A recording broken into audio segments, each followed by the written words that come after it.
Con Mattia Sperencine, candidato sindaco di Farra Viva, per quale motivo si è ricandidato alle elezioni del 2024? Ho deciso di ripresentarmi insieme ad una squadra di amministratori uscenti, ma anche di molti volti noti, per continuare quello che è il percorso, il progetto, quello che è stato l'impegno preso ancora 5 anni fa. L'impegno c'è ed è stato costante, non è stato semplice in tutti questi anni, però abbiamo iniziato moltissime opere, moltissimi progetti, alcuni li abbiamo già terminati, altri sono in fase di realizzazione e altri ancora sono pronti per poter partire. Quindi l'impegno c'è, la voglia di continuare anche, è chiaro che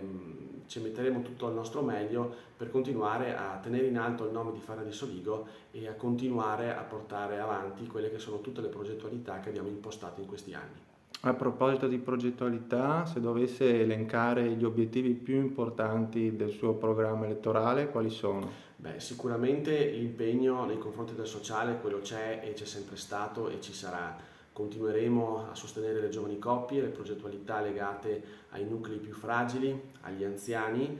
Altri importanti interventi sono sicuramente quelli legati all'edilizia scolastica. Per noi è sempre stato un obiettivo e lo sarà anche per il futuro, basti pensare alla nuova scuola di Col San Martino che sarà pronta per i prossimi mesi del prossimo anno, ma anche a altri importanti obiettivi legati sempre all'edilizia scolastica, la scuola primaria di Soligo, la scuola primaria di Farra di Soligo e uno dei prossimi lavori che abbiamo intenzione di far partire fin da subito è quello della piazza mercato di Col San Martino che inizieranno già da metà giugno. La stessa cosa anche per quanto riguarda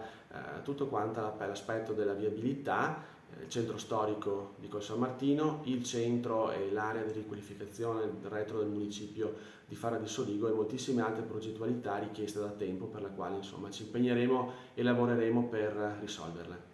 E infine, per quale motivo i cittadini di Farra di Soligo dovrebbero darle di nuovo il voto come 5 anni fa? Beh, l'impegno c'è, io chiedo il sostegno perché è giusto continuare in questa esperienza, è giusto anche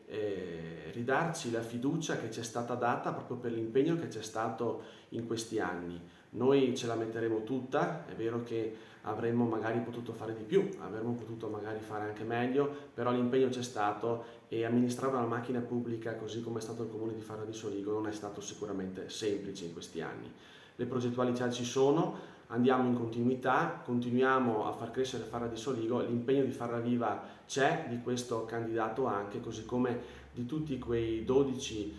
ragazzi e ragazze che hanno deciso di appoggiarmi e di continuare in questo percorso.